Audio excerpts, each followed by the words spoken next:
Salam sejahtera di dalam kasih Tuhan Yesus Kristus. Selamat pagi Bapak Ibu Saudara sekalian. Sebentar kita akan memuji dan memuliakan nama Tuhan dan juga akan merenungkan firman Tuhan. Sebelumnya mari kita berdoa. Bapa di surga, Bapa kami yang baik, kami bersyukur buat rahmat-Mu yang baru yang Kau berikan kepada kami pada hari ini. Semua karena kasih-Mu Tuhan, semua karena anugerah-Mu. Sebentar kami akan merenungkan firman-Mu. Biarlah firman-Mu boleh menguatkan kami, menjadi landasan dalam gerak hidup kami pada hari ini. Dalam nama Yesus, kami berdoa dan mengucap syukur. Haleluya. Amin.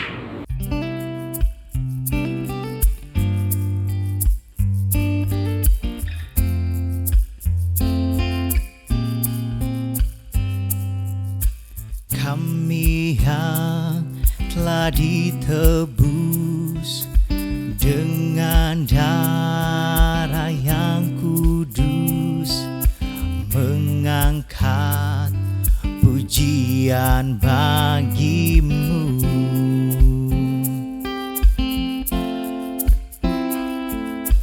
Kami bait kudus-Mu sebagai bukti karya-Mu, nyatakan Kau besar dan hidup.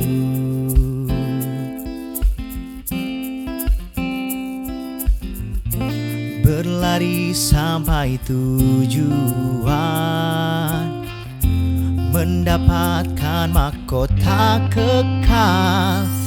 Kami terima kuasa-Mu Tuhan, kami terima kemenangan yang Engkau sediakan. Tuh kami bawa di setiap langkah, dimanapun kami berdiri, kemanapun kami kan pergi, di situ pasti mujizat-Mu terjadi.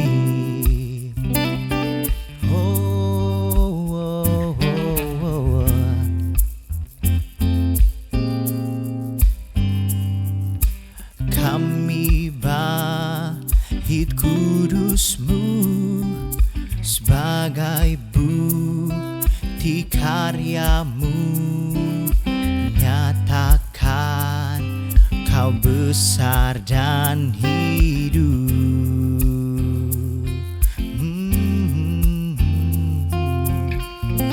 Berlari sampai tujuan, mendapatkan mahkota kekal. Kami terima kuasa-Mu Tuhan, kami terima kemenangan yang Engkau sediakan. Tuh kami bawa di setiap langkah, dimanapun kami berdiri, kemanapun kami kan pergi, di situ pasti mujizat-Mu terjadi.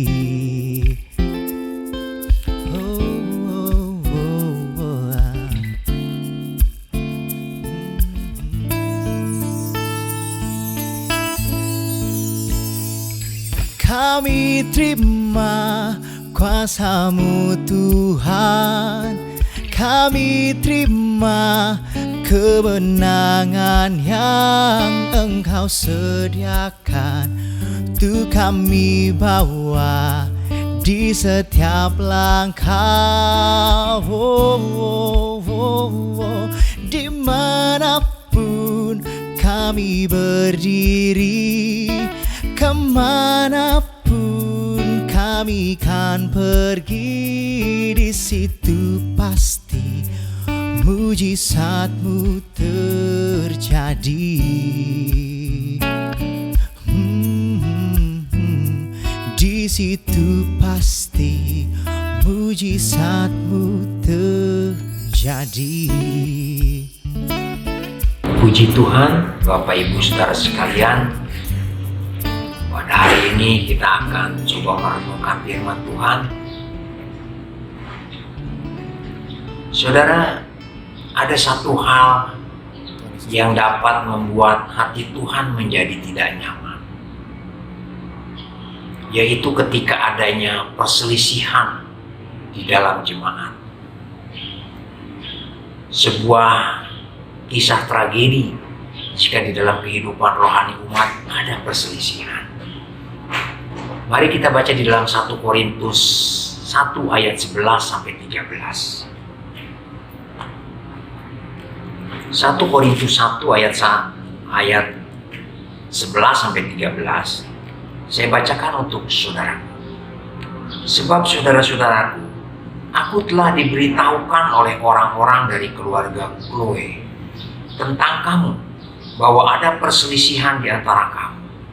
Yang aku maksudkan ialah bahwa kamu masing-masing berkata, aku dari golongan Paulus, atau aku dari golongan Apolos, atau aku dari golongan Kepas, atau aku dari golongan Kristus. Adakah Kristus terbagi-bagi? Adakah Paulus disalibkan karena kamu? Atau adakah kamu dibaptis dalam nama Paulus? Bapak Ibu Saudara sekalian, pada hari ini kita coba merenungkan sesuatu yang mungkin tidak menyenangkan, bukan saja bagi hati Tuhan tetapi bagi kita semua. Dari perikop yang kita baca ini, ada 3 nama yang disebutkan: Paulus, Kepas, dan Apolos. Kita semua tahu Paulus seorang rasul yang begitu tegas dan lugas, begitu cerdas, pelayanannya begitu diurapi oleh Tuhan. Begitupun Kepas, yang disebut Kepas itu Rasul Petrus. Dia hidup bersama-sama dan melihat dan mengalami apa yang Yesus lakukan. Pelayanannya pun begitu luar biasa, penuh dengan urapan Roh Kudus. Sedangkan Apolos itu seorang Yahudi dari Alexandria, seorang yang terpelajar, seorang yang dengan teliti dan cermat mengikuti jejak hidup Yesus. Dengan bahasanya yang manis, Apolos pun menjadi seorang pemimpin rohani yang memberkati banyak orang. Jadi faktanya dari perikop ini, saudara, ada perselisihan, adanya perpecahan. Ketika ada perselisihan, itu akan menimbulkan faksi-faksi dan golongan-golongan. Ada golongan Paulus, golongan Kepas, dan seterusnya. Padahal Paulus, Apolos maupun Kepas, mereka sama sekali tidak pernah berselisih. Bahkan Rasul Paulus mengatakan dengan tegas bahwa mereka adalah rekan sekerja Allah. Seperti di dalam 1 Korintus 3 ayatnya yang ke-5 sampai ke-9 mengatakan seperti itu. Saudara, dalam kehidupan berbangsa kita Indonesia, saudara, begitupun ada kelompok-kelompok yang melakukan tindakan-tindakan yang intoleran, yang bertujuan untuk memecah belah kehidupan bernegara dan berbangsa. Ada kelompok-kelompok tertentu memiliki kepentingan yang berbeda jauh dengan para pemimpin dan pendiri bangsa Indonesia, bahkan dari para pejuang dan para pahlawan kita. Hal-hal seperti ini terjadi juga, dialami juga dalam kehidupan bergereja, dalam keluarga rohani. Bapak Ibu Saudara sekalian, tidak sedikit masih ada jemaat-jemaat yang begitu fanatik akan pemimpin rohani mereka, bahkan mengkultuskannya. Kalau ini berlanjut terus, ini akan menjadi sesuatu yang tidak menyenangkan hati Tuhan. Karena mereka biasanya akan menganggap pemimpin rohani mereka itu lebih baik dari pemimpin yang lain. Ya, inilah yang akan akhirnya menimbulkan perpecahan. Perselisihan di dalam jemaat itu, saudaraku, seperti racun. Racun yang bisa menghambat kehidupan rohani kita untuk menjadi satu tubuh Kristus. Perselisihan dalam jemaat itu seperti penyakit menular, saudara, yang dapat mematikan dan memutuskan tali kasih kita dalam kehidupan berjemaat. Perselisihan dalam jemaat ini pun sesuatu yang sangat salah, saudara. Dipandang dari Alkitab, ini sesuatu yang tidak pantas, sesuatu yang terlarang, seperti dikatakan di dalam 1 Korintus 1 ayat 10. Karena perselisihan ini berlawanan dengan kehendak Kristus, berlawanan dengan tujuan Kristus, yaitu membuat satu persatuan tubuh Kristus, seperti di dalam 1 Korintus 12 ayat yang ke-13. Dari perikop ini, dari sebuah perselisihan dalam jemaat ini, memberi kita sebuah pelajaran. Pelajaran baik bagi jemaat maupun bagi para pemimpin rohani. Jadi bagi jemaat, kita boleh menyukai pemimpin rohani kita atau pemimpin rohani tertentu. Tetapi ingat, semua pemimpin rohani itu, mereka adalah rekan sekerja Allah, hamba-hambanya Allah, yang masing-masing diberi karunia dan peran yang saling melengkapi, yang bertujuan untuk memberi pertumbuhan iman, kasih jemaat kepada pengenalan akan Allah. Jadi saudara, sebagai jemaat, kita tidak perlu mengkultuskan pemimpin rohani kita secara berlebihan. Dan kita pun harus membawa damai. Ketika para pemimpin rohani kita mungkin ada melakukan sesuatu yang salah, sebaiknya kita membawa damai. Kita datang kepada hamba Tuhan itu, bicara dengan baik-baik, membawa damai. Akan ada koreksi, akan ada evaluasi, dan nama Tuhan yang dipermuliakan. Begitupun bagi para pemimpin rohani.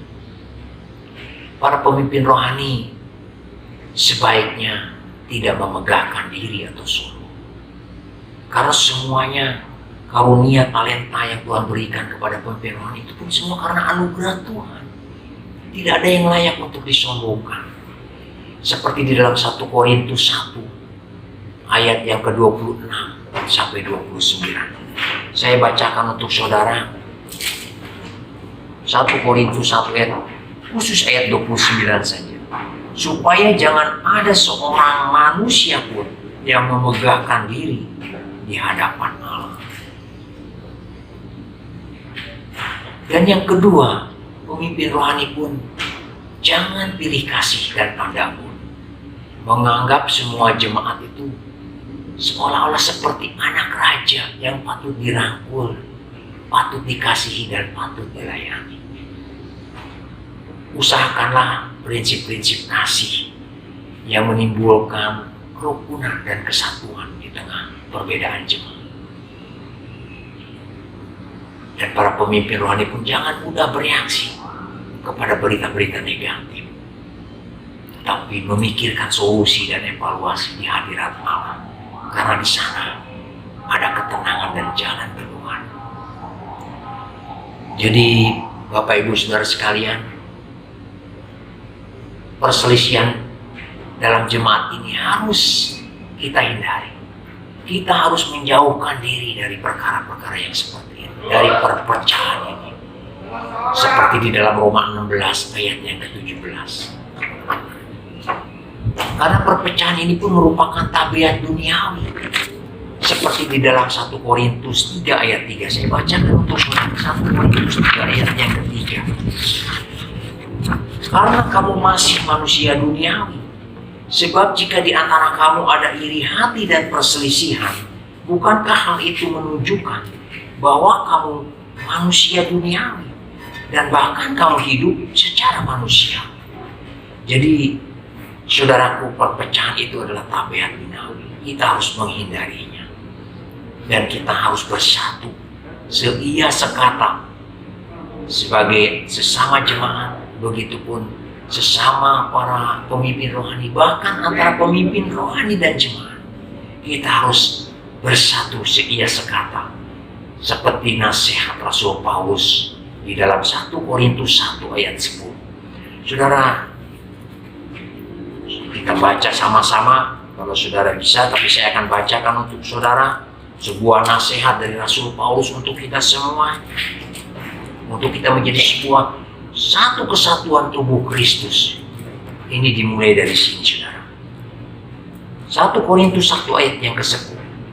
Tetapi aku menasihatkan kamu, saudara-saudara, demi nama Tuhan kita Yesus Kristus, supaya kamu seia sekata dan jangan ada perpecahan di antara kamu, tetapi sebaliknya, supaya kamu erat bersatu dan sehati, sepikir. Puji Tuhan, Bapak Ibu Saudara sekalian, ini renungan pagi pada hari ini. Biarlah kiranya Roh Kudus menolong kita. Mari kita berdoa. Bapa di surga, Bapa kami yang baik, kami bersyukur kepadamu ya Tuhan, buat kasih setiamu, rahmatmu yang baru. Kami sudah menerima berkat firman-Mu Tuhan.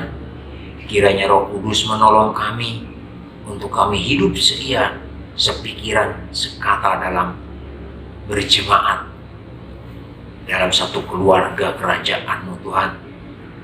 Biarlah kami selalu menghindari diri dari perpecahan, karena itu begitu membuat Engkau tidak nyaman.